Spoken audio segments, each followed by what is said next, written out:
released a couple of weeks ago. And then after that, we then saw the OECD come out with a statement that was based off of the G7 statement. And as TJNA, what we really thought would be great was to have a conversation that was anchored on the African position. What are we feeling? What are we thinking about the discussions that are happening in the tech space, and what is our response? What would be the implications of these particular decisions that are being made? Some of you may have seen that the hashtag that we have for this particular meeting is Reject the G7 Deal. And this is for two reasons, which we will explore in today's particular webinar. The first is that as TJNA and along with various partners, we have really been of the view that these conversations need to be much, much more inclusive, calling for a UN tax body where even African countries and states have equal voice. And then the second one is that in principle, what we have been seeing as what's being put forward as this 15% minimum tax may not actually be in the best interest of many African countries. And so those are some of the discussions we'll be exploring today. So by way of program, by way of agenda, we have quite a distinguished panel that will be joining us today. Very quickly, my name is Chenai Mukumba, and I'm the Policy Research and Advocacy Manager at TJNA. And so I'll be moderating today's session. In addition to that, we will then have our colleague Jaco Olofsson, who will give us a little bit of an unpacking of what this G7 tax plan is, in order to give us a firm foundation and basically context within which to place these conversations. After that, we will then have Mr. Dereje, who I know is nobody who is new to the tax space, Dereje Alemehu, who is the Executive Secretary of the Global Alliance for Tax Justice. And he'll give us a couple of critical perspectives from the Global South, because I think one of the things that is very clear is that there's a lot of complementarity between what is going on in the Global South region. And so it's not specific to the African context. After that, we'll have a section where we will have alternatives and opportunities, and these will be given to us by Tony Salvador, who will be speaking on behalf of APNDD. Following which we will have a panel discussion where we have Mr. Logan Ward, the Executive Director for the African Tax and Administration Forum. We will have Yungong Theophilus Jong, who will be representing AFRODAD, Irene Odida Ovonji, who sits on the UN FACTI panel, and then Alvin Mosioma, the Executive Director of Tax Justice Network Africa. So without any further ado, I'm now going to hand over to Jaco from AIDC. AIDC as well as AFRODAD are our partners for this meeting that helped us put this together. And so handing over to Jaco to give us a quick unpacking of the G7 tax plan. Thanks, Jaco, over to you. Thank you, Chenai. Just want to share my screen. Can you see my screen? Yes, we can see it. Go ahead. Great. Thank you, Chenai. So as AIDC, we share a lot of the criticism that's been put forward about the OECD G7 tax deal, especially in the African context of debt-driven austerity, underfunded public services, the pandemic, and the parallel crisis is inadequate in a lot of ways. But I'm not going to deal too much with the details of our criticism in this presentation. Instead, as Chenai mentioned, I'm going to try and broaden the discussion and contextualize it by giving a high-level overview of the process so far and give ground for the discussion to follow. So to start, I guess, with where does the need for this international tax reform come from?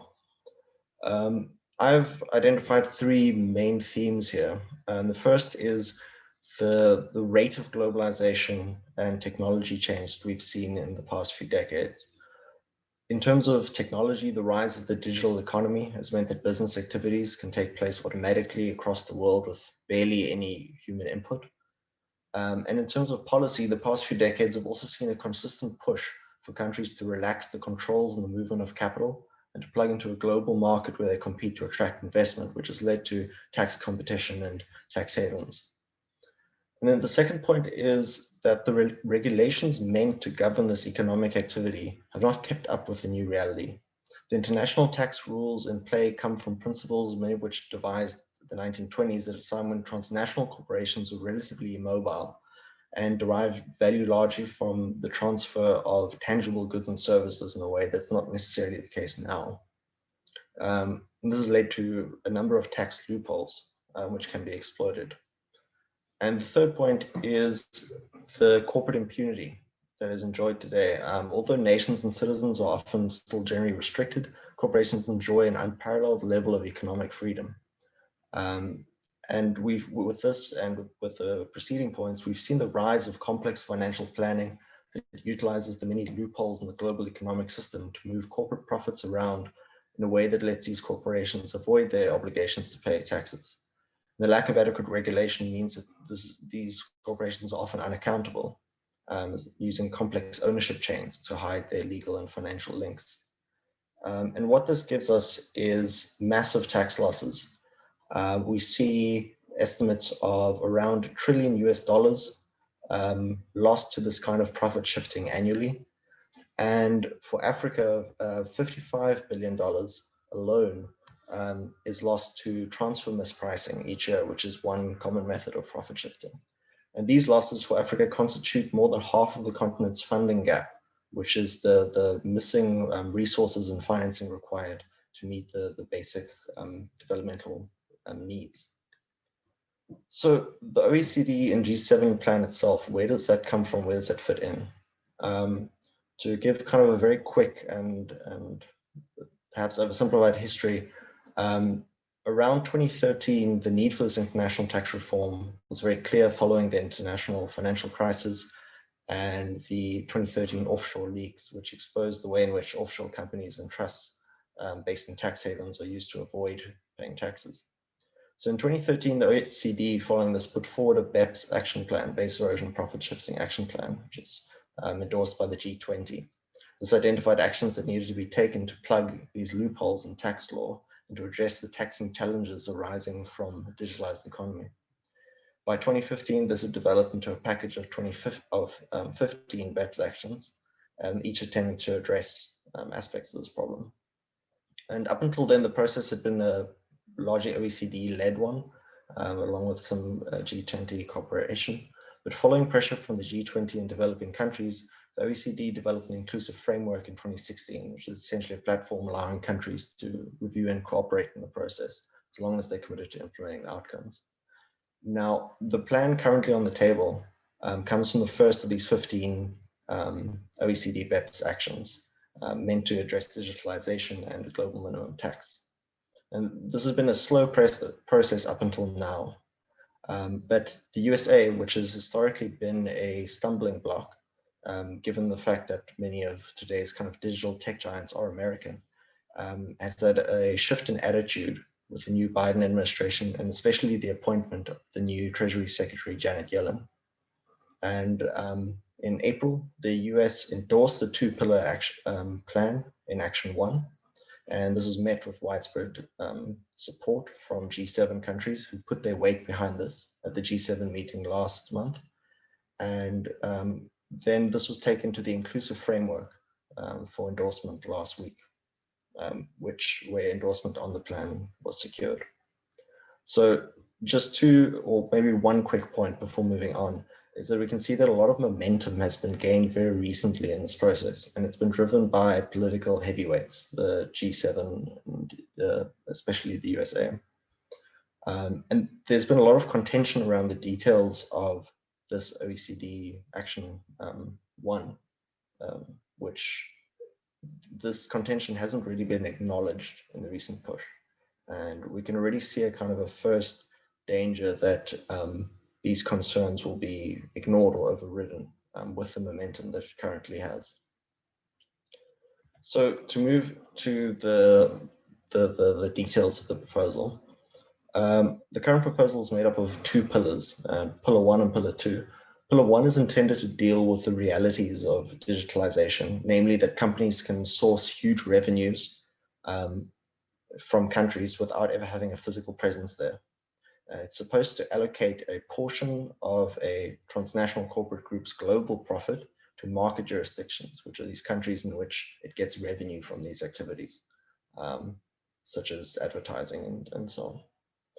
And Pillar 2 is more ambitious, and this is what really much of the media fanfare is focused on. Pillar 2 is an attempt to institute a global minimum tax without trying to force jurisdictions to change their own domestic tax rates. The idea is that this will disincentivize profit shifting by raising the floor of tax paid and also curb tax competition between countries.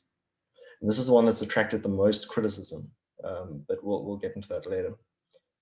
And also at this point, it's worth acknowledging that these proposals do represent a historic shift away from some outdated notions of tax law. And it is breaking new ground. But as later speakers, I'm sure will point out, and we'll hear in the conversation, the substance and implementation of the shift and this challenge matters as much as the principle of the challenge itself. In other words, as so many people have pointed out in the past weeks, we need to look for the devil in the details. So very briefly to run through the two pillars. Pillar 1, which is the reallocation of taxing rights. Who does that apply to? Who will be taxed? So under the current proposal, multinationals will be taxed when they have a turnover of more than 20 billion euros and profit margins of more than 10%. This is the threshold test. They will also have to receive revenue from automated digital services, which are things like online advertising or consumer-facing businesses, which is the sale of goods and services specifically for consumer consumption, not commercial. We can think of something like Amazon here. This leaves only, according to the OECD, this leaves only a few hundred corporate groups which cross this threshold scope. And this is where we can see the problems start to creep in. So the second question of Pillar 1 is what will be taxed? And the group profit that will be eligible for reallocation is a portion of the residual group profit. And in practice, this means that 20% of group profit that is over 10% of revenue will be available for reallocation. And again, according to the OECD's own estimate, this will be around only 98 billion US dollars available in total. The third question is who will get this profit? So the countries that will be allocated a portion of this are countries where these corporations make more than a certain threshold of profit from relevant activities. And in the statement released last week, the threshold for establishing this eligibility was 1 million euros or 250,000 euros, depending on the GDP of the market jurisdiction. And then the fourth question, I guess, is what is the benefits of this? How much will we get? So each market jurisdiction will be allocated a certain amount based on how much in-scope revenue is made there from the relevant activities. And again, here, if we take this amount of $98 billion and apply the average tax rate on this, we see only about 24 billion in global tax revenue will be on the table from this, which is really a very, very small amount considering the massive global losses to profit shifting. And another kind of critical point to add is that Pillar 1 comes with some risky conditions. Countries who sign on to this will need to subject themselves to binding dispute resolution processes in cases where any of these former issues are criticized. And it's not sure that these processes will follow a logic that is really considerate of the interests and needs of developing countries. And the second point is that existing taxes which overlap with the scope of Pillar 1, such as digital service taxes, will have to be given up, or else the countries might face tariffs. And this means that countries have to give up a known source of tax revenue now for an uncertain and clearly very complicated source of tax revenue in the future, which will be subject to a lengthy review period. So moving on to pillar 2, and this is really what's been at the heart of a lot of the conversation. This pillar focuses on the establishment of a global minimum tax rate of 15%. I won't, for the sake of time, won't go too much into the details of this, but just to point out that the minimum rate of 15% is far below what many experts and African CSOs have been calling for, and it's certainly far below the average corporate income tax rate at the moment. Even the United States has been calling for a higher rate of at least 20%. Now, the crux of the issue with the global minimum tax rate is how the revenues from this tax will be allocated. And at the moment, in the current proposal, this newly taxed income will be allocated from a top-down approach under what's known as the income inclusion rule. So the jurisdiction where transnational corporate group's parent entity is based will get the primary taxing right, the first pick on these profits. Now, the problem is that corporate headquarters are generally based in wealthy countries, especially OECD and G7 countries. But source countries where value is created are the most in need of this tax revenue, especially for extractive economies. As we've seen, the lost revenue is needed not only to address the fiscal needs, but also to compensate for the harms of extractive industries and the permanent loss of non-renewable resources. And in cases where this rule cannot be applied, there is a backup rule, the under-tax payment rule. And under this rule, the top-up tax from the minimum tax rate, the new tax revenues, will be allocated to countries through a formula-based approach, which is based on the amount of payments made from that jurisdiction to another corporate entity based in a low-tax jurisdiction. And many organizations have been calling for this to be made the primary rule instead, given that it does advantage developing countries more. And then finally, we see the subject to tax rule, which is a supplementary rule. And this simply allows for the taxation of certain intra-group payments between members of the same corporate group when these payments are associated with common deductible payments used for profit shifting, such as interest deductions and management fees paid to tax havens. So I think that about covers the crash course of the two pillars. And I want to leave a strategic question on the table from these comments that I hope will be picked up in the discussion again. So from this, we see that the new development is undoubtedly a massive step forward in a process that's been stagnant for very long. It addresses some of the fundamental problems of an obsolete tax system, and the revenues are more badly needed now than ever in the context of COVID-19. If this process can be influenced and challenged from the inside, then its momentum could be used to deliver some real tangible practical benefits here now. But at the same time, there's also the question that this proposal is non-ideal and it's wrought with serious issues. Given the growing global pressure to not only address the tax system, but also economic inequality as a whole, including the change of tune by organizations such as even the IMF, would it not be better to use this moment to push for a more just process?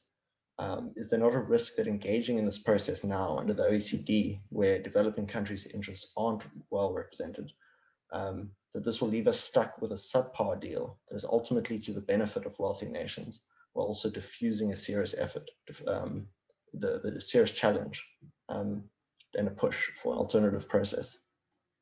Thank you. Thank you so much, Jaco. I think thank you so much for explaining what can often be quite a complex, I think, conversation to have. And I think thank you so much as well for leaving us with those questions that are really, I think, going to frame the conversation moving forward.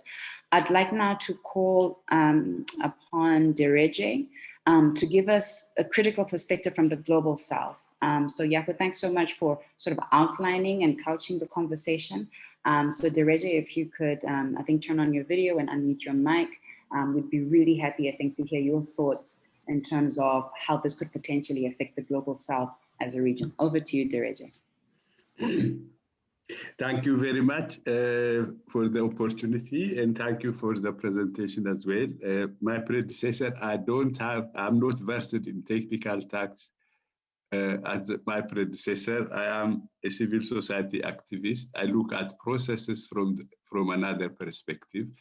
But I will just highlight the first point I want to make is it matters where negotiations take place. The institutional framework matters.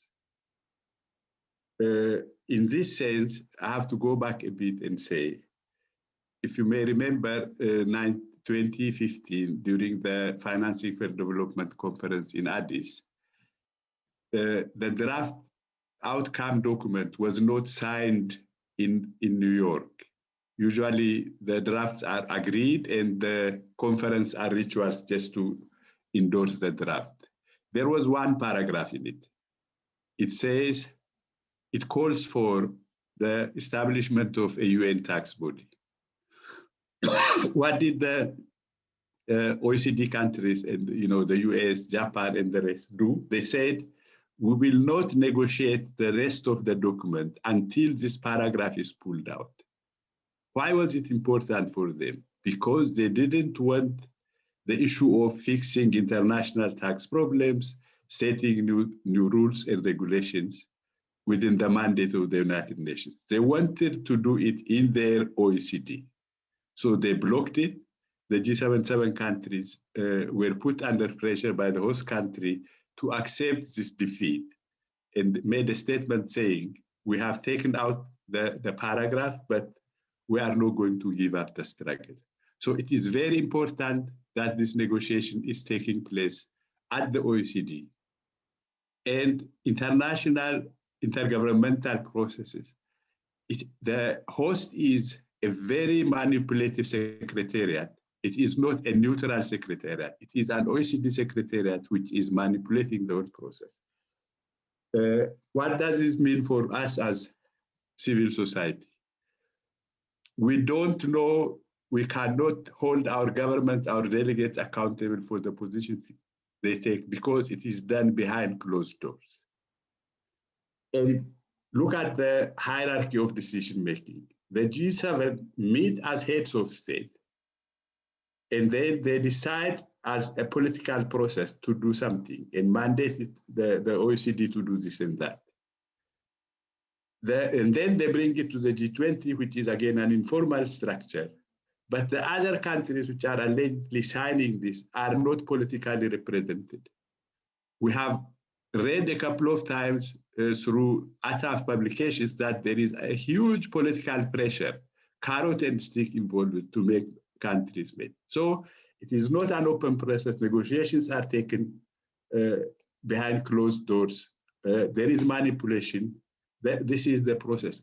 Just compare with how other UN-based negotiations take place. We get the draft agreement. We input our civil society. We hold our government accountable for what they do and they don't do. We try to influence the outcome. So this is not the case.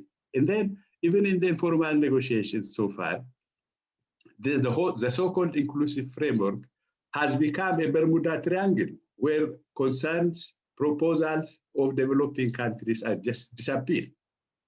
The synthesis solution the OECD presents to its bosses, the G7, they don't include the worries and the concerns expressed by civil society as well as by also developing countries, including Qatar. The other one, and then we come to the content. I hear a lot about the historical move, the what, but look at it this way. If 90%, ASAF and others say the split of global profit into residual and routine does not make sense. ICRIC, which has economists like as member like Stiglitz, because it just does not make sense.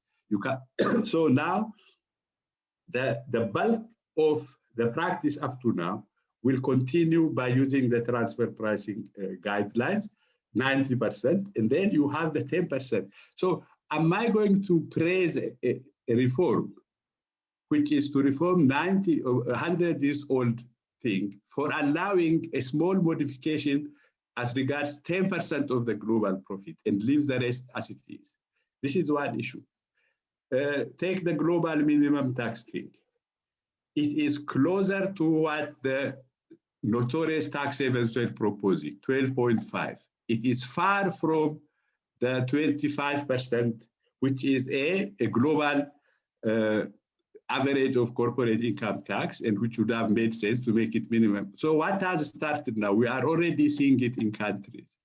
Instead of stopping rest to the bottom tax competition, this is going to create a race to the minimum tax between countries. Just imagine, countries, developing countries with no economic and political clout, now trying to impose something above the minimum tax. The pressure has already started. Multinational lobbies are already starting to say, let's go down to the minimum. And then the whole international tax issue is an issue about respecting the taxing rights of source countries. This one again cements the usurpation of taxing rights to headquarter countries of multinationals.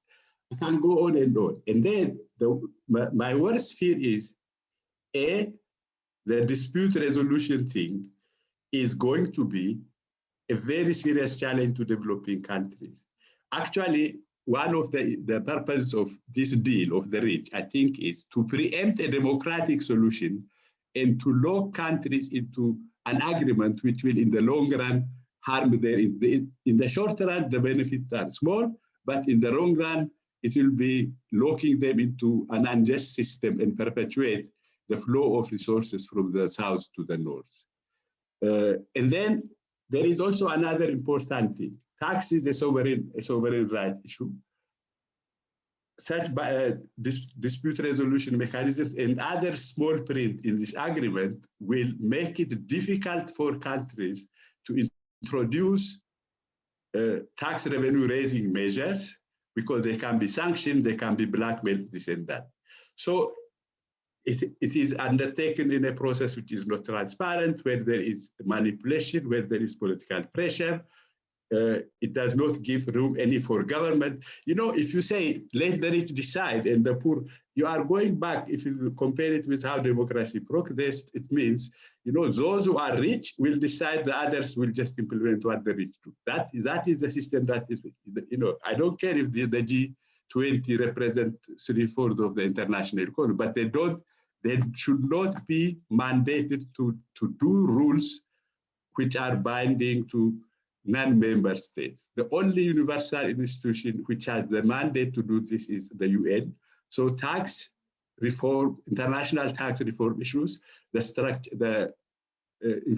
institutional arrangements to do the reform and to oversee implementation should go back to an institution with a global, with a universal membership. So in my case, for the reasons I said and just briefly mentioned, and also as it is also stated in the concept note for this webinar, I would say, like you used to do during the WTO negotiations, no deal is better than a bad deal. It risks by locking us into a deal which has a long-term negative impact on our economies and our developing perspectives. It is usurpation of rights, so we should not cede, and especially the G20 thing. South Africa has no mandate to represent Africa, but South Africa can do service to Africa in saying, I have not consulted my brothers and sisters in the rest of the continent. I'm not going to endorse something that has not been endorsed by other African countries. That should be the stand South Africa should take. We don't want South Africa to represent us, but South Africa can block something that is harmful to Africa. So also the other G20 members from non-developing countries, I would not want to recognize the legitimacy of the G20 to decide on anything which is global, which is international. It is just a club of 20 countries, nothing more than that. If being rich gives you the mandate to decide, then let's go back to feudalism, where only those who have money can also decide which way the politics and the economy should go. Thank you very much. Thank you so much, Dereje. I think thank you so much for those comments. A lot of food for thought. In fact, I think for those of you who may have seen, we have put out a statement that we're requesting African civil societies to endorse that really speaks to a lot of what Dereje just said. And I think particularly one of our calls is that South Africa, as one of the African members of the G20, doesn't sign on to this onto this deal. Dereje, I like what you said about, it may actually be better to have no deal than a bad deal, as it locks us into that. But I mean, the panel still continues, very keen to hear what our other panelists have to think about that. So now I'm going to hand over to Tony, Tony Salvador. Tony Salvador is a trade union lawyer. He works with the Third World Network, and will be giving us a couple of alternatives and opportunities that we can think through as we have this conversation about the G7 statement and, of course, now the endorsement by the OECD. Tony, over to you. Thank you very much, Chennai. Thank you also, Dereje and Jaco, for sorry for mispronouncing your names. Allow me to share the position of Philippine groups that we had issued, I think 2 days after the G7 so-called tax agreement. So this is the position of farmers' organizations, trade unions, international trade activists, social movements, and the academe.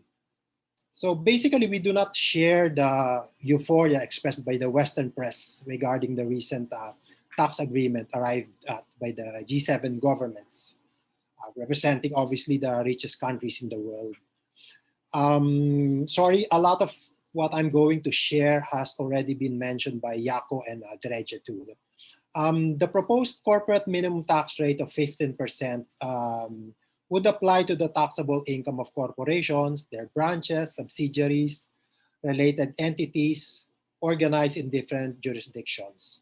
So this 15% seeks to counter the tax avoidance schemes of rich country corporations, be it through migration of intangible property, which now is becoming more important because of the digital economy, be it through financing subsidiaries, basically trying to find loopholes with regard to what's called thin capitalization rules, be it through foreign sales corporations or foreign services corporations, meaning they try to divert sales and revenues to low tax jurisdictions, etc., etc.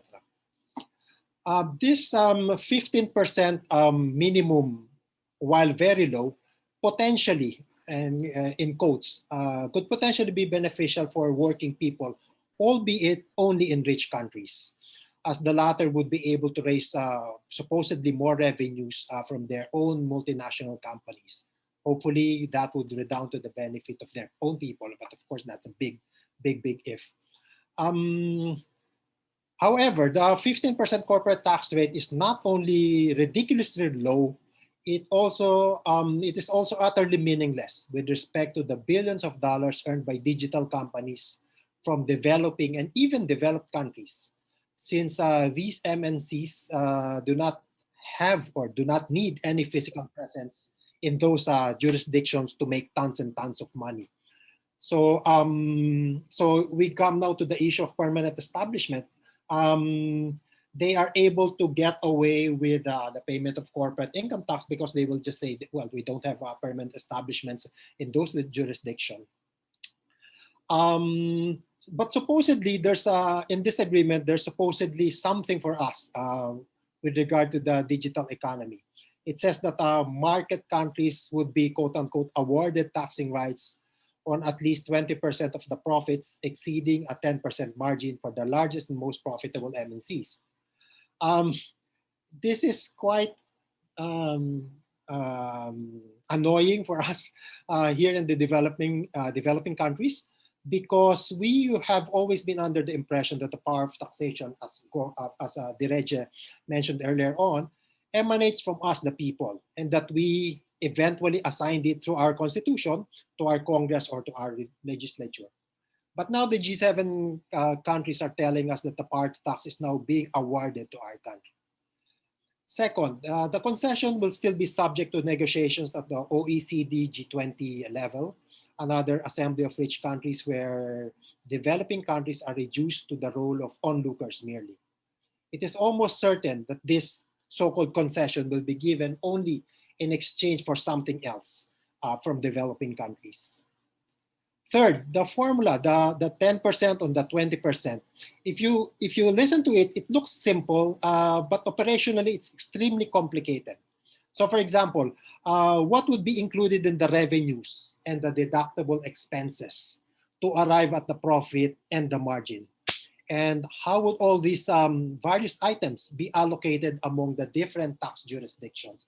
And of course, in the globalized economy, you're talking about conglomerates with 20 or so related entities in different tax jurisdictions, which makes it very, very complicated to come up with the 10% upon which to impose the 20%. One of the principles in taxation is it should be simple, administrative simplicity. And obviously that's thrown out of the window because of this kind of scheme. So how would the computations and the allocations mentioned earlier on be affected by the many tax treaties and also by the controlled foreign corporation rules of each of the G7 countries, I should say, because the controlled foreign corporation rules started out in the US and has actually been copied by other very rich countries. But of course, the poor countries are not very familiar with these kinds of very complicated rules. And then how would the global intangible low tax income law of the US, we love the, GILTI, they call it GILTI, and we love the acronym and the humor in this. This kind of law and its analog in other countries, how would this affect the tax agreements that's being hammered out at the level of the G20? So surely us in the developing countries, especially civil society, labor unions, and farmer organizations, we cannot count on 1,000 transfer pricing specialists, 2,000 tax accountants, and 8,000 tax lawyers to keep up. Fourth, we are not even sure if there's anything in excess of the 10% margin upon which to impose again the 20% tax rate. So as similar to what the Reggie mentioned earlier on, we believe that an acceptable international tax agreement can only come from an authentic, inclusive process, which is possible only at the United Nations. It's not possible to have one at the G7 or even at the so-called G20 OECD quote-unquote inclusive framework, where participating countries are again thrown out of the decision-making process. At this point, allow me to speak a little about the WTO. And surprise, surprise, it's actually for us, although our position hasn't been gaining traction, for us, this is very crucial.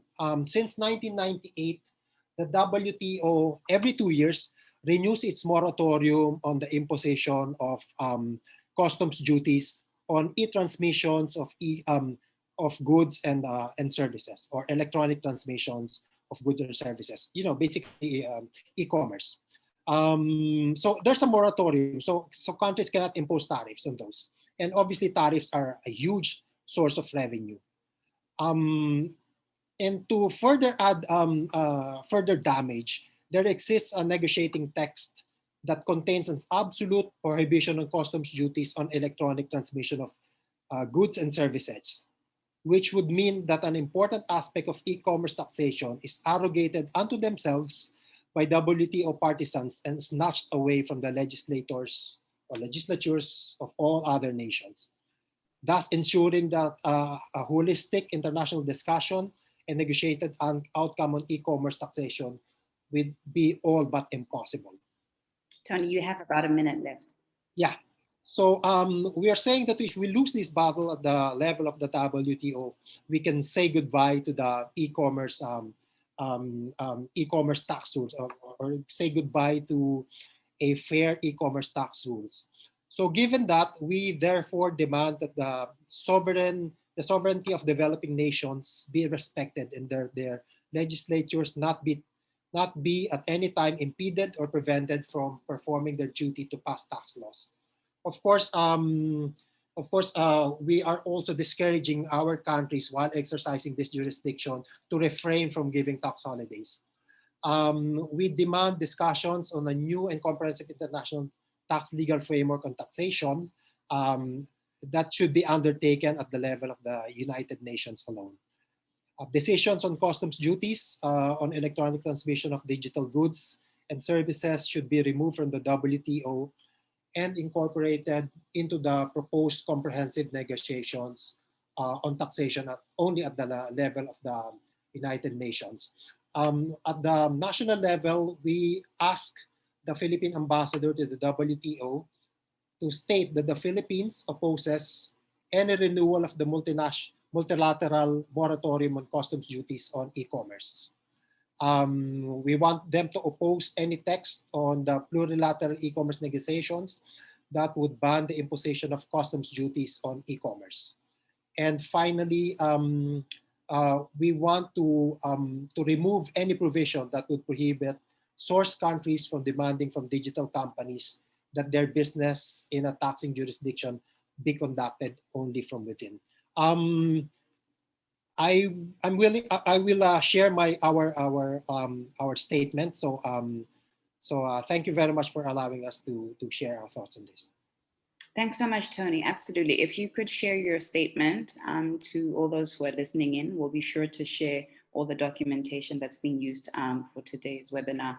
I think one of the things that's very clear from what Tony is saying is that there are such synergies between the concerns, I think, that African civil societies have, particularly with other countries in the global south. And so thank you so much, Tony, for sharing that, and also for indicating the work that you're doing within the Philippines, I think, to try to push for some of the reforms that you've spoken to. You mentioned, I think, particularly this sort of impingement on sovereignty. And I think this is also, you know, quite a key idea that we need to think through as we delve into this topic in much more detail.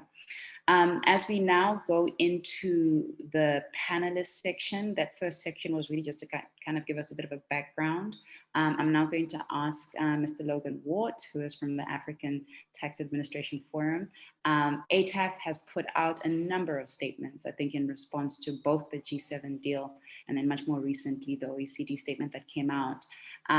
Logan, would you be so good as to share some of the thoughts that ATAF has on the current conversation, as well as some of the recommendations that you're putting forward, you know, based off of some of the comments and the input that you've been giving into this conversation? Thank you, TJNA, and thank you to the panelists. I think I really enjoyed each panelist and the insight that they gave. You know, maybe. Yaku, you asked about inside versus outside. The risks are huge. The OECD, the G7, and the G20, we're going to make a decision either way, with or without us. And so the role of civil society mobilizing, especially between now and the G20 meeting, and showing the fundamental flaws in this deal are critically important.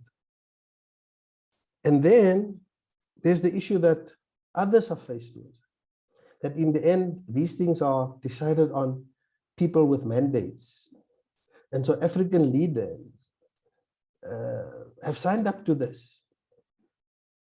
Now, we argue that you know, I don't know to what extent one can continue to say this and what extent will offend the leaders, but we are aware of phone calls and threats and diplomatic moves in the week up to the decision. It's only Kenya and Nigeria who held firm. Everybody else have signed up. That was part of the inclusive framework. Every 28, not just South Africa. And by the way, South Africa, Mauritius, and Morocco's interest is different to the rest of the continent, because they also, just as much as their market jurisdictions, they're also residence jurisdictions. And so a lot of the issues doesn't coincide with the interest, just for that. But I think it is critically important that we understand that this deal is not the deal that's going to benefit developing countries or African countries. So why would we say we welcome? What we welcome is the fact that there was something that is going somewhere so that some people can respond. Because between March and that deal, AIDC developed its own set of proposals. What happened in March? In March, I contacted the OECD, had a meeting with Pascal Santama and said, we considering asking countries to walk away because there's nothing in this, in your blueprint for African countries. We are putting together a proposal. Don't tell us it's too late. We demand our proposal be heard. And that is what happened. Now, were we manipulated? Did they give us some bones to chew? Probably. I don't know. What I do know is that you cannot argue about the deal if you did not participate in it. And if you lose and you were not heard, that is when you rally, especially you bring in your civil society support. And so that is why I think this is such an important event. Now, I think it's important to understand at the moment, colleagues, I want to say comrades, because I feel so close to you, all of us. At the moment, there is no tax revolution. At the moment, the tax hegemony is being held by the OECD and the G20 and the G7. And when Biden came in, that is when the deal was struck. Let's face it. Interestingly, in AIDC proposals, we demanded, Dereja, and thank you for your really good input, we demanded a minimum tax of 20%. The US demanded 21%, actually more aggressive than us. But in the end, when these guys negotiate, they negotiate with each other. And then we hear that this is what is negotiable and this is what is not negotiable. We do not have the political clout nor the economic clout to say deal or no deal when a developed country representative that owns more than 80% of global economy gets up and say, well, we're not moving, and if you don't like this, we're going to go ahead with it. And we'll sort all of these things out with your country, with our trade department. Now, you say that to a minister of trade in Chad or Ghana, and then you'll see. And so I'm saying that the issues of those inside are difficult, and it's not something that I'm familiar with because I'm on the outside. That's my history. But this is on the inside. And in the end, African ministers were not there. African discussions were not held. What were the African discussions? It's the ones we had with Alvin and TJNA. It's the 4 technical notes. It is the 13 Africa-wide consultations that we've had, 28 African countries at the time. So everything that was done and was said, and we didn't get what we wanted to do. And that's the important part of this. What is important about this? We didn't get what we set out to do. What didn't we get? We didn't get a global minimum tax of more than 20%, because average M&E tax in Africa is 30% and more. So you don't stop base erosion and profit shifting. We didn't get the taxation of multinationals on their profit. We had to take a share of residual profit.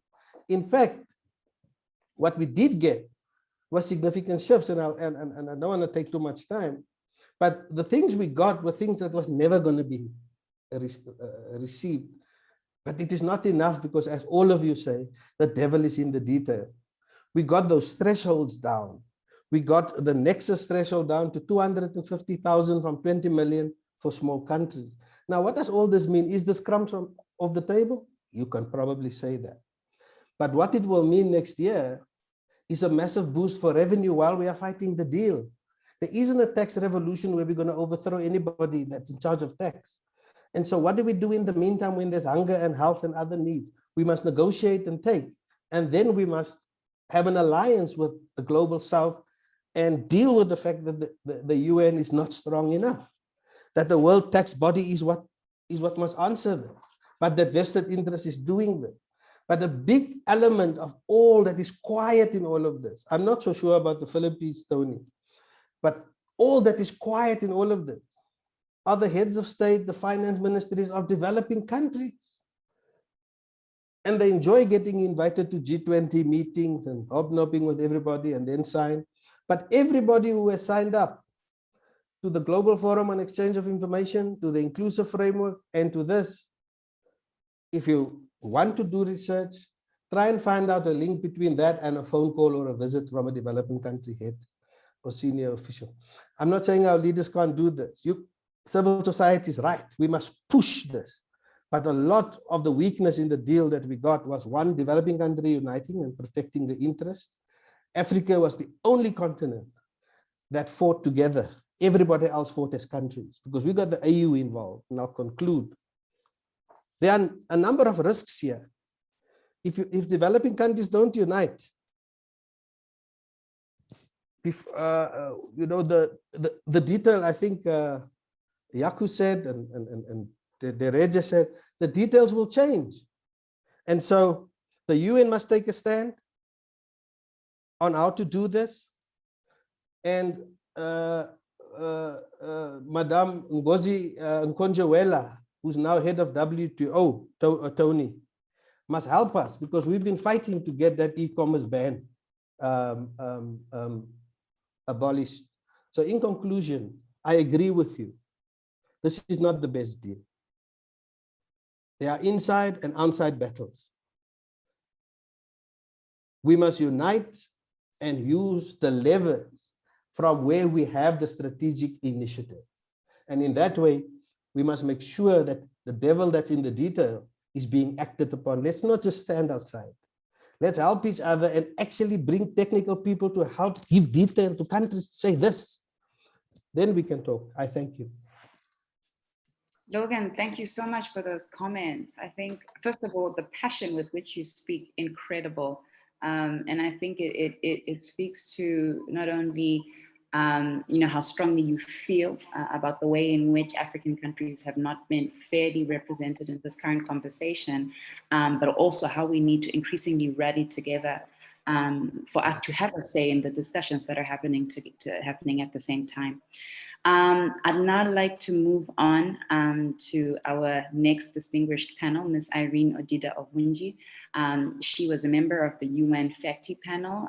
Many of you know that this report was launched earlier this year and came up with a number of recommendations, one of which was the need for us to have this world tax body that speaks to the global tax system where all countries, particularly African countries, have an equal say.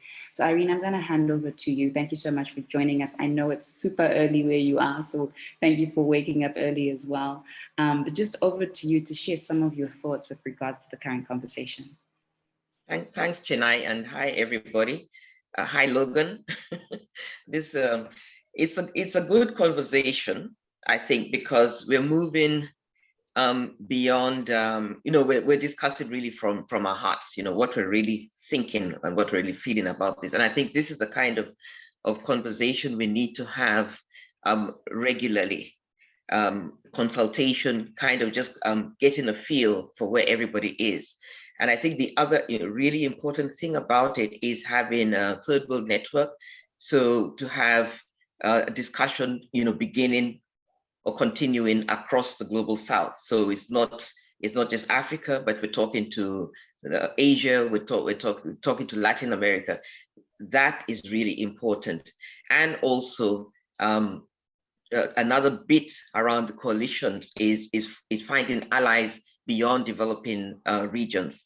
So within the global north, where are the allies there, and TJN itself, is being one of those kind of networks that does that. So it's really important. And the other thing is, for me, my take on this is, it's quite evident from all this discussion how complex reform is, and that complexity is really rooted in the complexity of from a technical perspective. So it's really technical. So the unpacking of what the G7 deal means, was important to begin with for those who are not experts. I don't consider myself an expert, and there are many people who we need in this struggle who will not be technical experts. So that's really important to have that understanding and that connection, but above all, that it's a political fight. This is a political struggle, and this is come through from the different discussions. It's about power, and Logan's frustrations and others that have talked about this. These are power issues. It's about the political economies involved. It's about vested interests. So that balance in our planning and mobilizing going forward is really important. So as we plan, what do we do? What needs to be done? We have to factor both of those in. It's technical, it's complex, so the experts have to be in the room and supporting those who are involved in the process, whether we're talking about farmers, or trade unions, or we're talking about policymakers, finance ministers, or foreign ministers, trade ministers, but also the power dynamic must be addressed in any planning moving forward. Obviously, as everybody here is saying, this deal has very little for developing countries. The big struggle, as you all know, in the past decades, has been around allocation of taxing rights between the now advanced countries, represented by the G7 or OECD, and the rest, the developing countries, the G77, the Africa group, and so on. So that's the bottom line. That's the struggle. How do we ensure that our countries benefit in increased tax revenues in light of the recognition, as underlined by the Addis Ababa Agreement, that the only path to development, the only real path to development for a country will depend on it having sufficient domestic public revenues. It's not going to be aid that's going to do it. It's not going to be debt that's going to give us the resources that are needed for that kind of investment in public goods.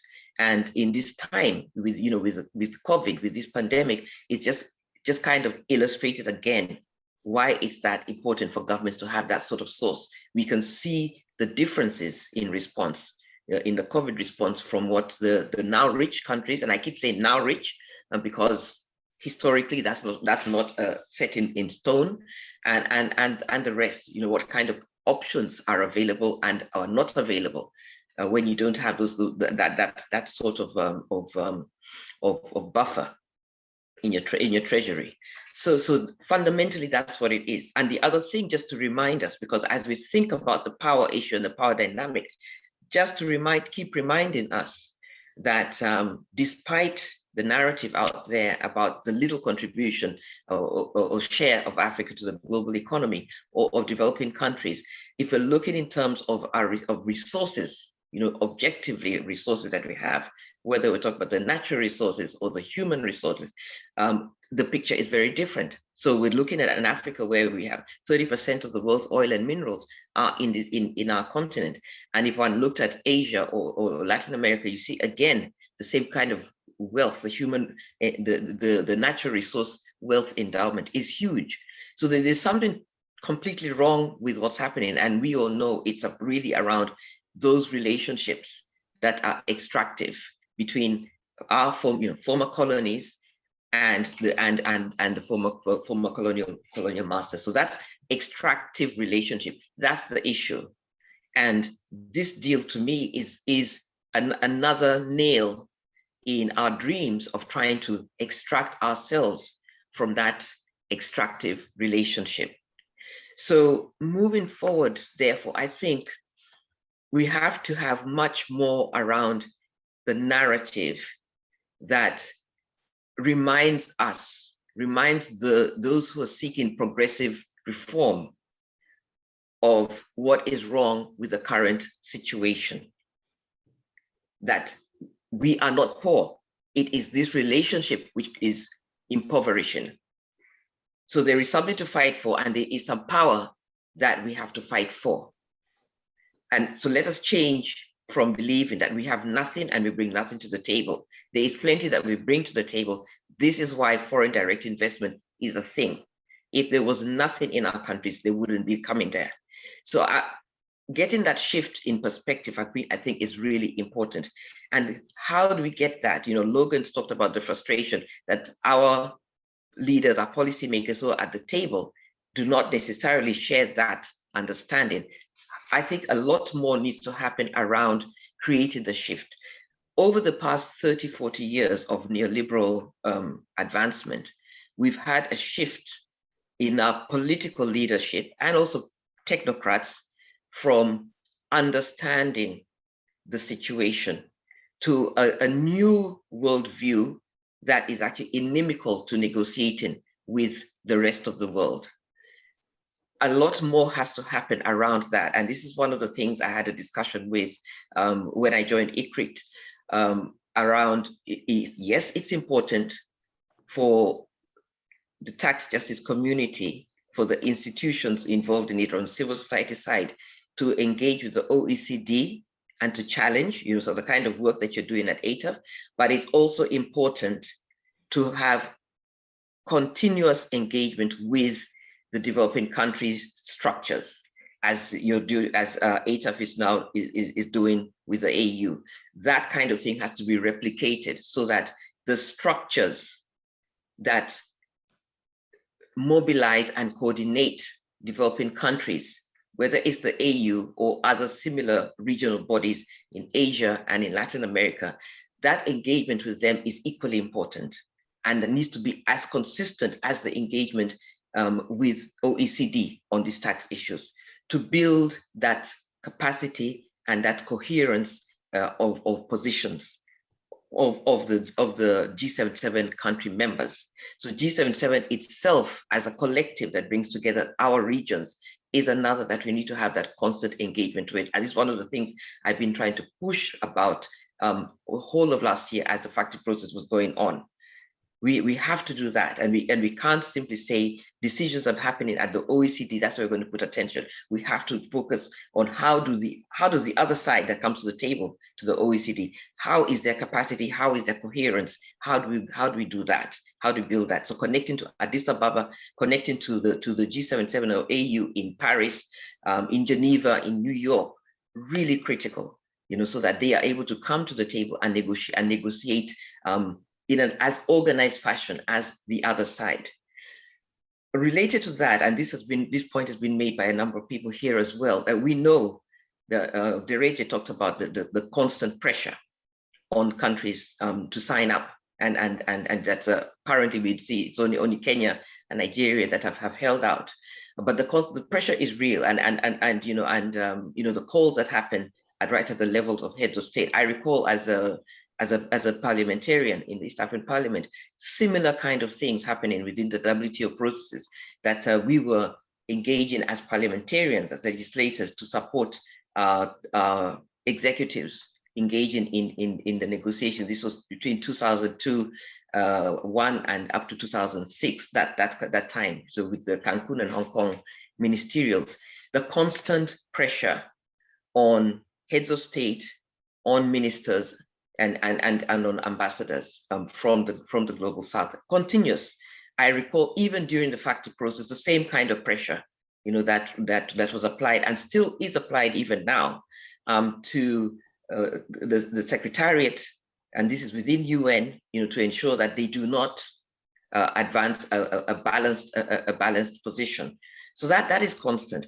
I think for us, one of the things we really need to push from our policymakers is that there needs to be a clarity, a blueprint, if one could call it, of what we as Global South are fighting for, that is applied in whichever forum issues relating to that comes up.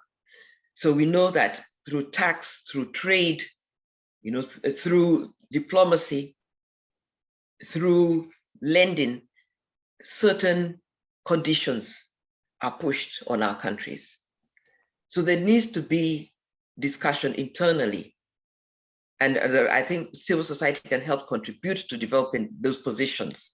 What is the bottom line? What are the basic pillars for the Africa group, for the AU, whether they're discussing loans, to deal with COVID, whether they're discussing the tax position in the OECD BEPS process, whether they're discussing something at here in New York, you know, around the General Assembly, whatever it is, or whether it's at the WTO in Geneva or in Paris at the OECD. So there has to be that kind of what's the bottom line? What are the red lines we're not going to cross? And some of those, I think, are positions that many of you have taken, and some of the positions that we took up in the FACTIC process itself, including around the negotiating forum. I think that's like that's like a non-negotiable. Issues around binding dispute resolution mechanisms, that should be a non-negotiable. I mean, if one listens to the experience, and we heard this from Pakistan and a whole range of countries, the experience of countries in those tribunals, and how those tribunals privilege the interests of corporations over states, you know, and how that has impacted on developing countries and beginning to impact even on countries in the global north in terms of payments that they have to make out of losses that they make in India, for example. So there needs to be a certain red line, and that red line applies whichever forum our countries are in. We see that kind of coordination evidently, you know, between, say, OECD and EU with the blacklist and so on. So we need to start doing that sort of thing as well. And we have to crack this issue of how do we get a shift in the minds of our finance policymakers? How do we ensure that there is a connection between the finance ministers and the revenue administrators, so that that fragmentation, which we see in this process, the quote unquote inclusive process between our policymakers and the tax administrations, and which then impacts on the negotiating capacities, that is removed. So there's work to be done, but I believe that there's so much worth fighting for that we should not just give up. What kind of position should our countries take on this? My view is that this should be a deal that they walk away from, you know. And I agree with, you know, Dereje. We had that mantra in the WTO talks. I still recall in Cancun, you know, no deal is better than a bad deal. You know, there is a time when lose-lose is a better proposition than win-lose, and this looks to me more and more like that. So finally, where will the power come from to do this? I think first, above all, it's around organizing. You know, in Uganda, we always say within civil society, you know, stop agonizing and organize. So that's a starting point, you know, organizing. And that organizing means we have to cut across the silos. So the human rights, the tax justice groups, the social movement actors, we need to start linking up better. And for the experts, the technocrats in the room, the technical people in the room, how do you work with the social movements to break down, to unpack these technical things to something that social movements, trade unions, and you know, women's movements and so on can relate to, because they have a certain power and momentum, land movements, certain power and momentum from organizing in a different way. How do we break beyond this tax justice bubble to bring those guys on board? Because there's a power that they bring in as well. So that's one. And then how do we use the technical experts to connect better to the state actors, who are the decision makers, who will actually be at the table when decisions are being made? That needs to be done. And to use to really dismantle some of the, sorry to use this word, some of the rubbish in this, you know, in deals like this, the lack of rationale, you know, where did this residual routine come from? So some of those things need to be exposed. And that's where the technical expertise, the economists and so on can play a role in doing that. But all this needs to be coordinated, and this cooperation has to happen across the different groupings, but also vertically, horizontally, and across the different regions. I think this thing has to be fought. Thank you so much, Ms. Irene. Really, really appreciate your thoughts. And I was really scribbling notes as you spoke, because I think you gave us so much in terms of a way forward practical action steps that we need to be taking, not only as civil society, but also just as African countries and the broader global South. So thank you so much for those comments. I'm now going to hand over to, I can see Logan clapping his hands there. I'm now going to hand over to Theo. I mentioned earlier that this meeting was put together by AIDC, AFRODAD, and AIDC. AFRODAD has been doing a lot of work on debt on the continent, and especially looking at the relationship between taxation, IFFs, and debt. So Theo, I'm going to hand over to you, and if you don't mind, I've been a terrible moderator. If you could keep your comments brief, just that we can allow for Q&A at the end of this conversation. Thank you, Chennai. I don't know if you can hear me. Yes, we can. Hello? Yes, go ahead. Can you hear me, Chennai? I'm sorry, I'm running late because of mistiming. It said 2 p.m. Central African time, actually, which is GMT +1. But I was surprised to realize that was actually supposed to be 1 p.m. East Africa time. So I'm sorry to join late. And that said, please, I will turn off my video because I'm running low on internet bandwidth, so it's very unstable. So I'll just prefer to go without the video, if you don't mind. That's okay. Go ahead. Thank you. All right, thank you so much, Chennai, and thank you to all those who have spoken, and to TJNA for putting together this event. And actually, compared to the profits that multinationals are making, we at AFRODAD, we agree with the fact that, the fact that less developed countries are faced with a lot of tax evasion and issues of illicit financial flows, and the 15%, tax rate is too low, and then on top of that, we are faced with a situation where the arrangement from the G7 gives rights to market-based countries above 15%, and this is a clear discrimination against low-income countries, and something that civil society has to flag. And we are glad that TJNA is already doing this. I'm sorry, if you can still hear me, please just indicate. We can still hear you. Go ahead. Okay, thank you, Chennai. Thank you. So I think it's already great that TJNA is already doing this. And at the moment, African civil society organizations do not have a common position on the METR that the TJN is proposing. There is no common African position on this, and this leaves us with the responsibility, to galvanize, a common African position on the METR. And the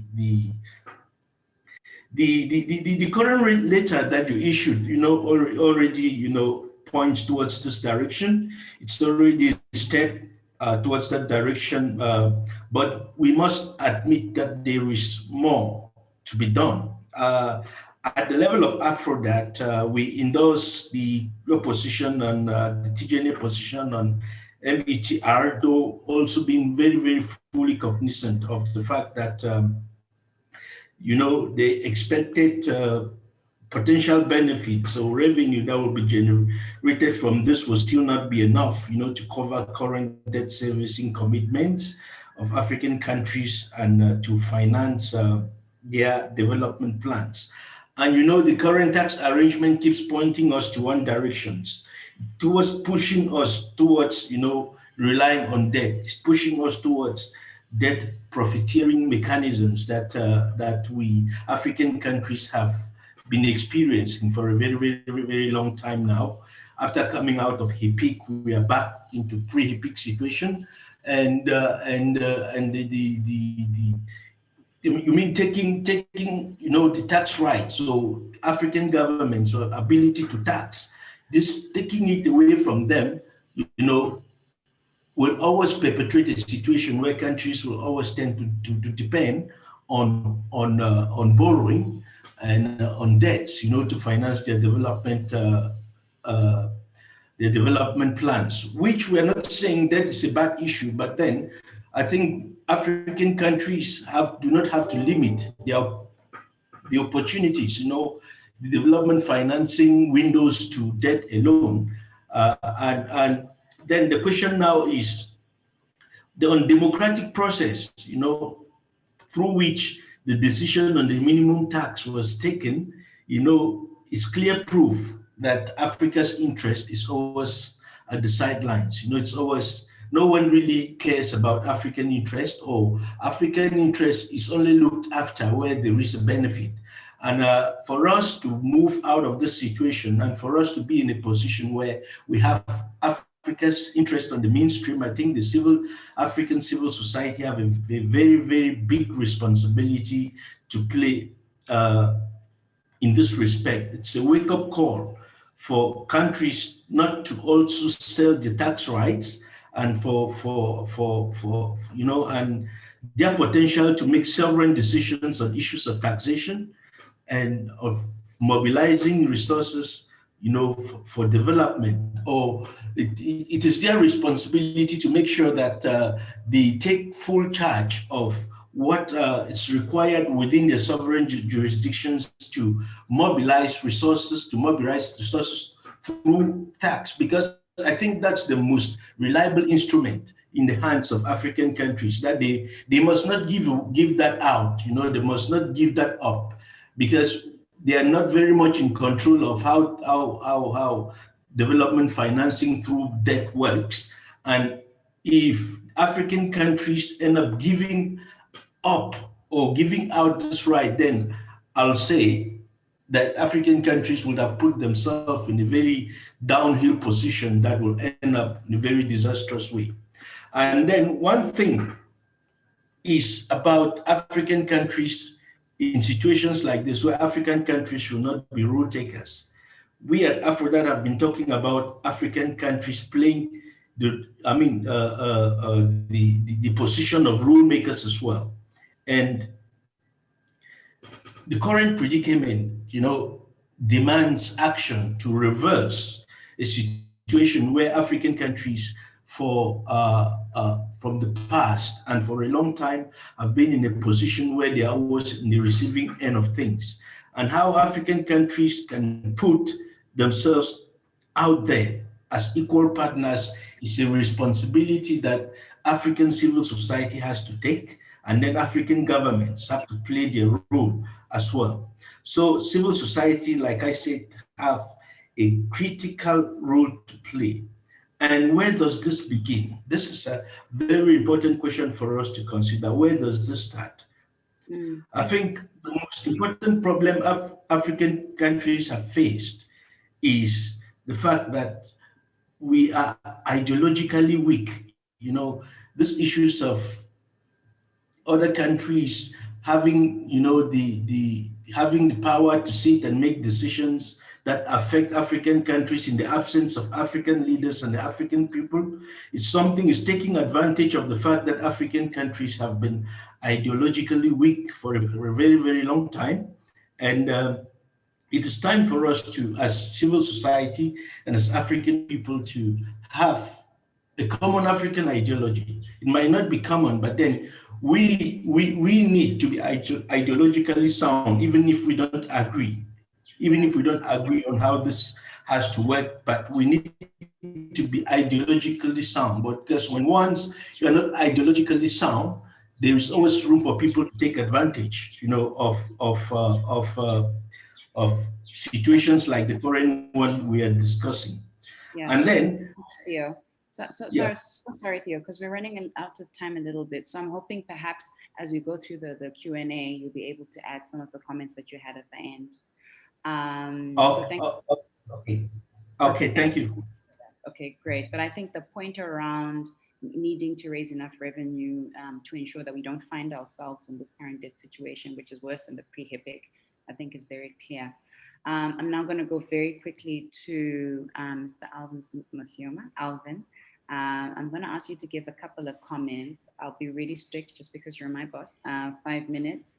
And then we will open it up. So can I encourage all of you? I can already see a lot of questions in there. We may not have access to go to all of them, but definitely we will ensure that a couple of them are answered. So Alvin, over to you. Yes, Chennai, I'll try to take less than the 5 minutes you have given me, because I know you will shut me down. You'll make your threat true. So I'm going to start by asking two very rhetorical questions. The first one is that, should we complain if we have been invited to a party and the hosts decide to give you snacks while they are in the other room having a full course menu? Should we be complaining? That's the first rhetorical question I'm just throwing out there. The second one is, should we be complaining if we go to a fixed match where the referee is from the same side of the opponent? And I think these two questions actually underline the fundamental conversation we're having here about the underlying structural challenges that face the global tax arena. And I think it has been captured by different speakers who talked about the hegemony. I think Logan talked very, very clearly about the lack of political power. This is really the questions that we face. And what has happened really many a times that we have ended up responding to those questions through technical responses. And I think one thing that if we should take away from this conversation, this is a political struggle. This is a political fight, and we need to organize politically. That's my very, very first point. This is a political fight, and it cannot be won on technical arguments. My first point. The second point is that, again, we need to, like, for political, when we talk of lack of political will is not bought through magnanimity of the other side. It has to be, and it has to be forced. We have to manufacture political will, and we do that through organizing. And I think Irene spoke to that. And we need to invest really in the simplification of the conversation. We need to get people on board to get these conversations.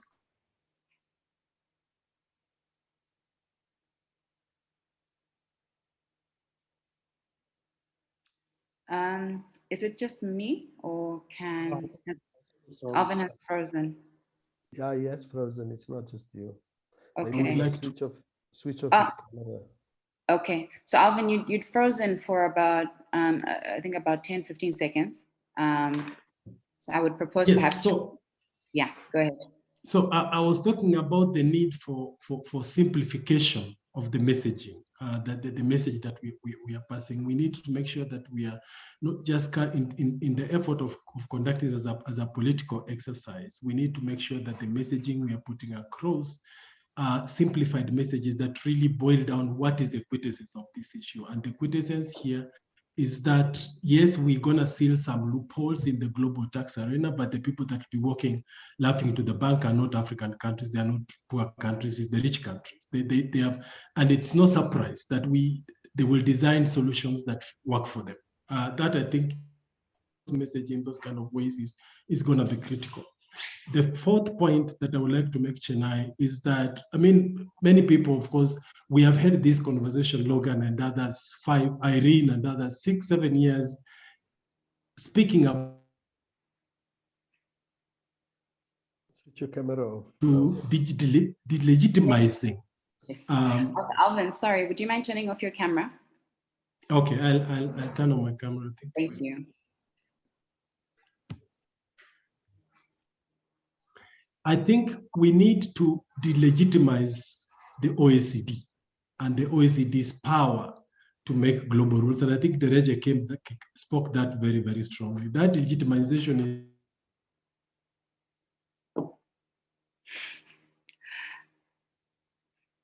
Alvin.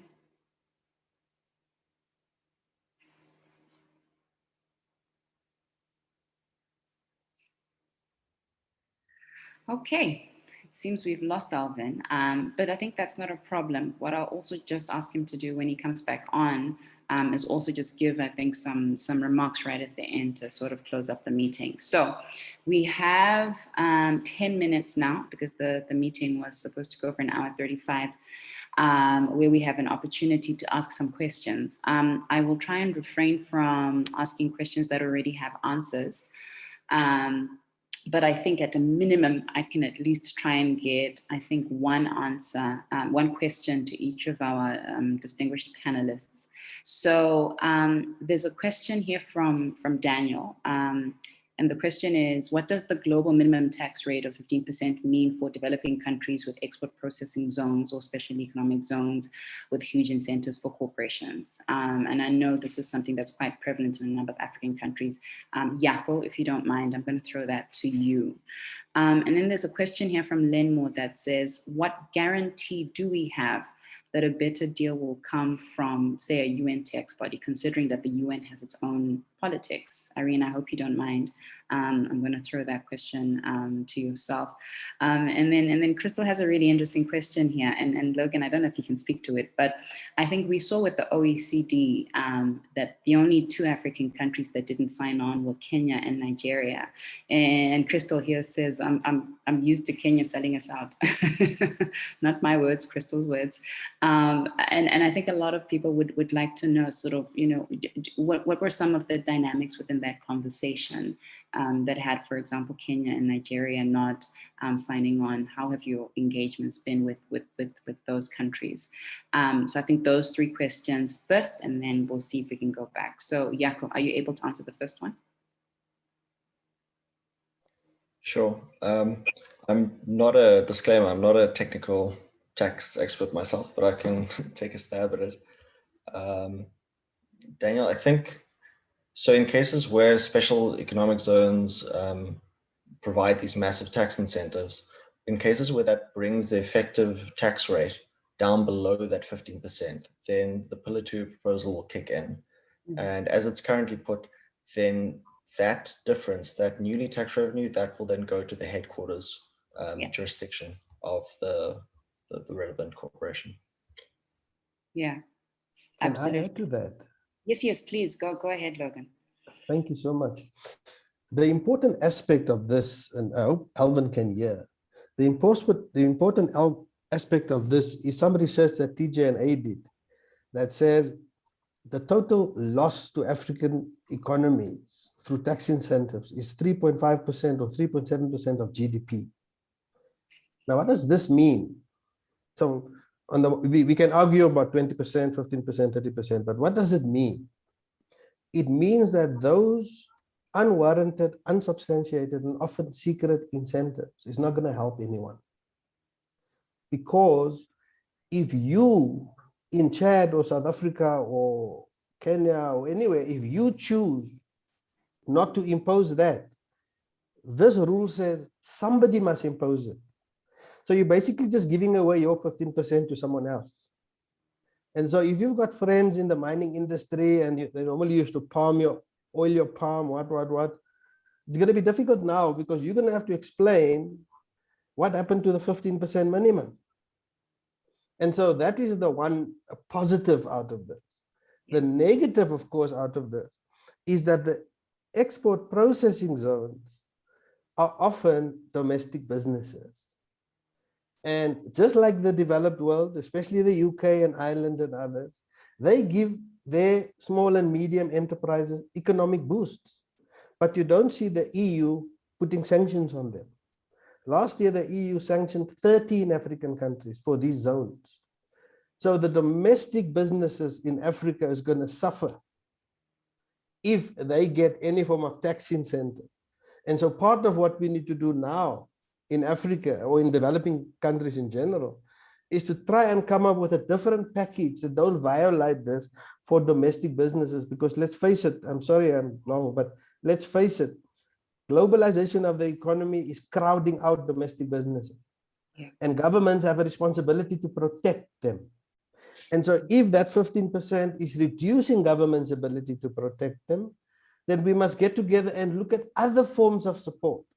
Those countries that survived COVID financially are the countries that keep the economy liquid by governments and revenue authorities putting cash into the economy. So, you know, African governments don't have a shortage of cash. Irene will tell you the amount of money that flows out here.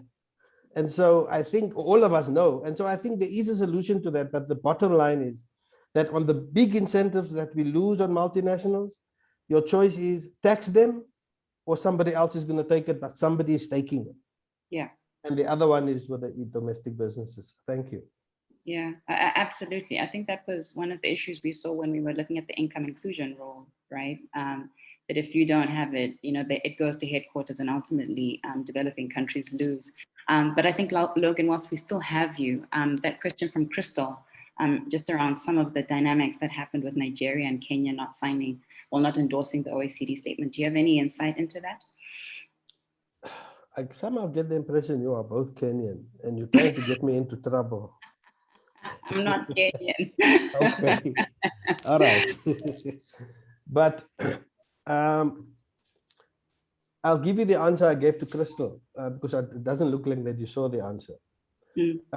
My answer to Crystal was simply, I think that Nigeria and Kenya simply stood their ground.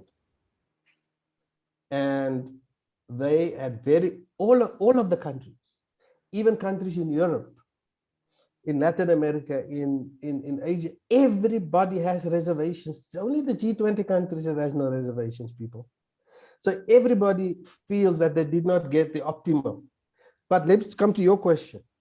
I don't know the official reason, but from where I sit, because I work closely with all of the countries, and Nigeria led the ATF delegation in this whole 3 years.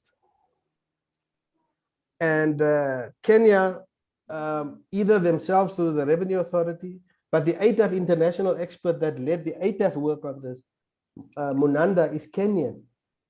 And I'm raising all of this because in Kenya, there was a very thorough understanding of the issue.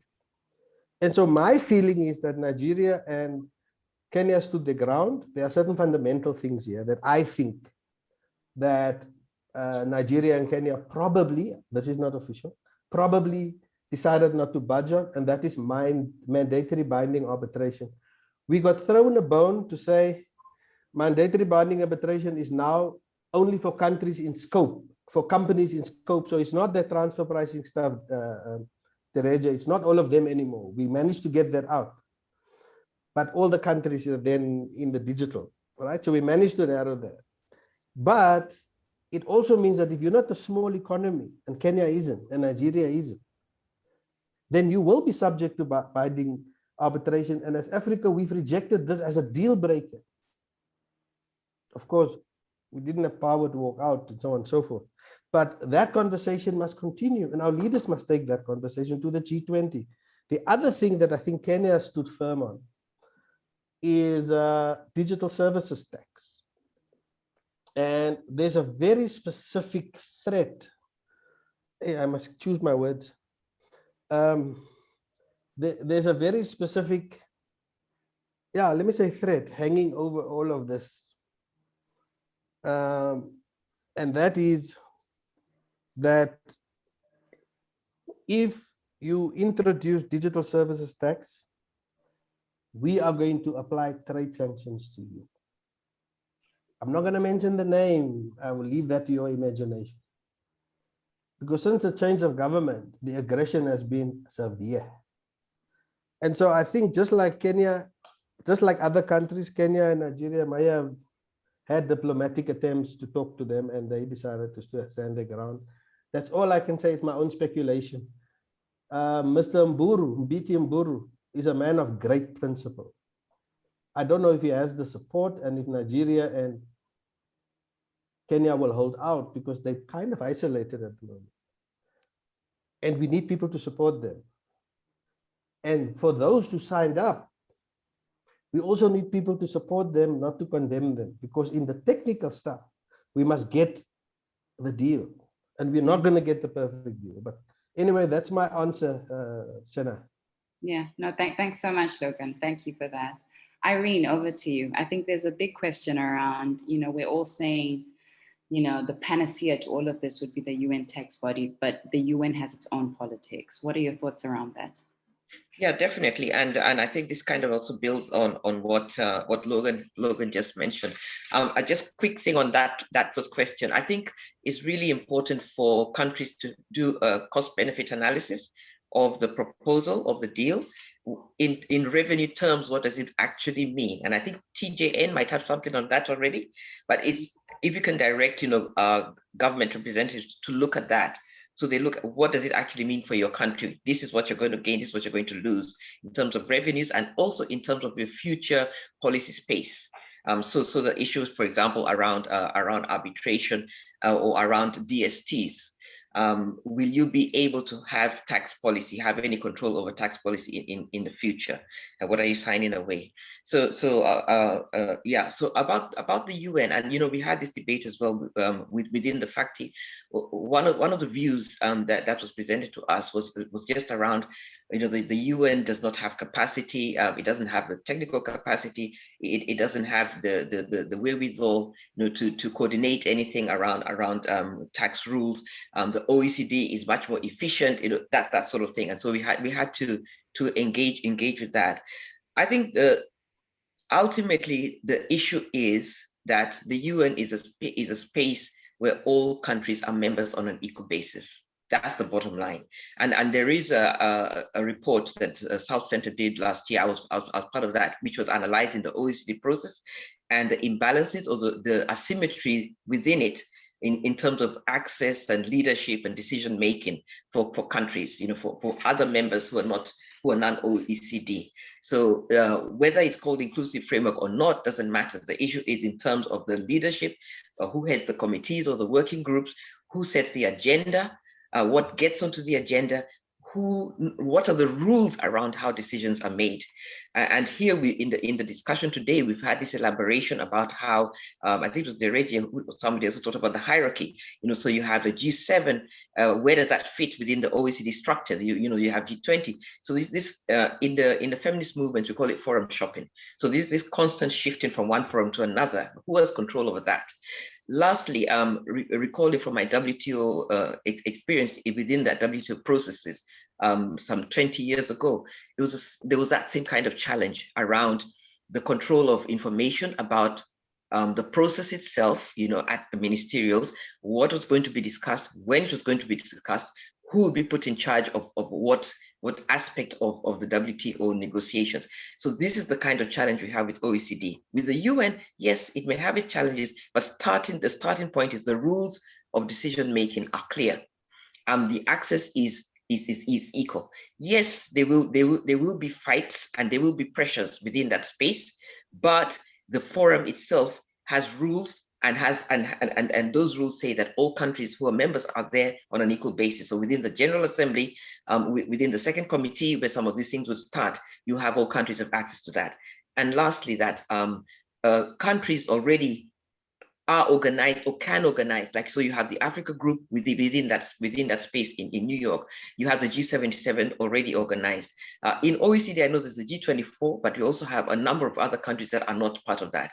But ultimately, I think the UN gives a better shot at achieving fair allocation of taxing rights.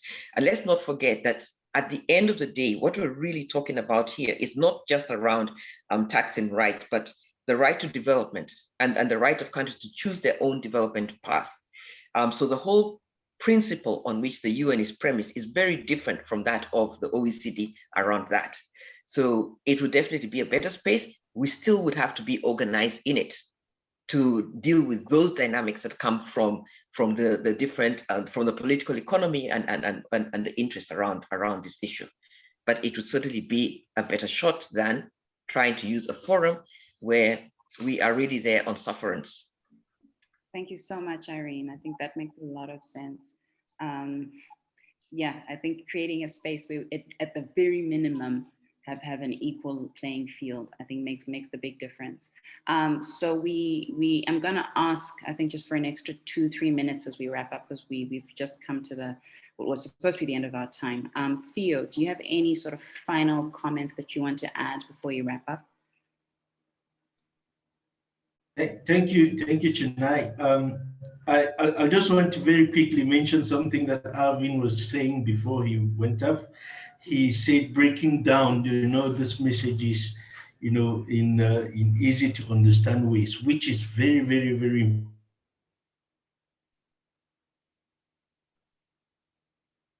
Theo, are you still there? There are some of these technical discussions. What I'm actually pointing at is the fact that, the people have been left out somehow in our advocacy as one of our advocacy targets. Yeah. Because it's important to empower the people, to educate them on these issues. We've mentioned instances where governments have been forced to sign, you've been coerced to sign. And it's important to note that where governments fail, people take over. You know, the governments fail, people take over, and people cannot take their responsibility if they are not well informed, they are not properly educated on issues like this. So it's very important that our advocacy messages target the people, you know, in very easy to understand, you know, ways so that they can,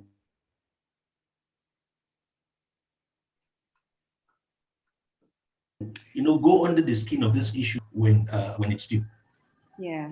Thanks so much, Theo. And I think, yeah, just as we wrap up this conversation, there's a lot of takeaways that I think are really important. But I think the one thing that's really, really clear is that we need to have more of these conversations. We didn't get to answer all of the different questions, and I can see so many comments coming up in the chat as well as in the Q&A. So we may consider having a second set of this. But I think as I wrap up, just because I see Alvin is still not here. I'm here. As Brian. As Brian, my apologies for that. No problem, Alvin. I was about to wrap up, but if you're here, could you wrap up? I know you and I had a conversation about, you know, forward thinking, next steps, clear action steps, so that this doesn't just become a talk shop. So can I ask you to kind of wrap up with, you know, where we go from here? Thank you, Chennai. I think that, and that's really, in my brief submission, that's the point I was trying to make. I think that we are just at the beginning of these conversations. I think while there is a lot of celebration about the global minimum tax, I think in reality, particularly for developing countries, we're just at the beginning. And the bigger question that's going to be in the room is that the final outcome of this for developing countries and for African countries will depend on their bargaining power. And how do we get that? That, I think, is a very fundamental question. And bargaining power means that there's work that we have to do at home, and there's work we have to do internationally. I think we cannot afford to have a narrow purview of just looking at the global processes. Of course, we are very critical about the OECD and the work that they're doing, but if there's something that we picked up from Logan's presentation is that even at home, we have politicized institutions and depoliticized processes. So you find that the institutions are very politicized, they're political appointees that bring in little capacities, but at the same time, the processes that are purely political have been depoliticized. And I think here there is work that we have to do as a collective, as international organizations such as ETAF, as civil society organizations, and organizing forums like this where we are consistently talking and consistently sharing minds and empowering ourselves, because if this is a political process that we are involved in, then it means that it has to be sustained. It can't be an on-off exercise. We have to continue sustain the fight, supporting the countries. And I think I liked a lot the point that Logan made about on one side coming out and supporting countries that have stood firm, but those ones that even buckled under the pressure, they also need support, not just calling them out, but also continuously engaging them. I think one last point I would really like to make from TJNA's perspective is that we will continue creating forums, similar forums, to continue these conversations that brings together a cross array of actors, so that if there was that dream of a common Africa position, Irene, that you were speaking to, that common Africa position will have to be an amalgamation of both technical work that organizations as ETAF is doing and the political work. And that's how we get the common Africa position, which then, if we enter into a bargaining space that are going to be emerging, then we will be entering those spaces from a point of strength and not from a point of weakness. Those are the few points I would like to add, Chennai. Great, thank you so much, Alvin. I think thank you so much for wrapping it up. And I think very clearly speaking to the fact that this is something that we need to continue to be discussing. We need to also, sustain this conversation. I can see Jane from CSOs indicating that, we need to be mobilizing at national level. because essentially that's where we see the scaling up of the discussions and conversations. And I think as TJNA, one of the things we can do, because for a lot of people, this is a very complex conversation, right? Put explainers that explain in a way that is easy to understand what's being negotiated and what's being agreed to, so that we can empower the civil society at national level to then engage with their ministries of finance and tax revenue authorities. And I think the point Irene made too as well, we also need to be doing our own cost benefit analyses. I saw Matty from the FTC comment in the chat section that, you know, the OECD, when they did their analysis, they stopped at 15%, right? And on our part, you know, knowing that on the African continent, our CIT ranges between 25 and 30%, that's where we should have also been, you know, doing our cost benefit analysis and engaging different institutions to do so. So on that note, I would really like to thank everybody for participating in this webinar. Thank you so much to our panelists, Logan, Irene, Yako, Tony, Theo. I know Dereje had to leave us. Really, really great input. And I think a fantastic conversation. We will definitely be in touch, I think, with next steps. But apart from that, wishing you all an enjoyable rest of your day. Thank you so much. Thank you, Chennai, for the wonderful moderation. Great. Thank you, Chena, for a good discussion and good moderation. Bye-bye. Bye. See you tomorrow, Irene. Thank you. Thank you. Everyone. Thank you.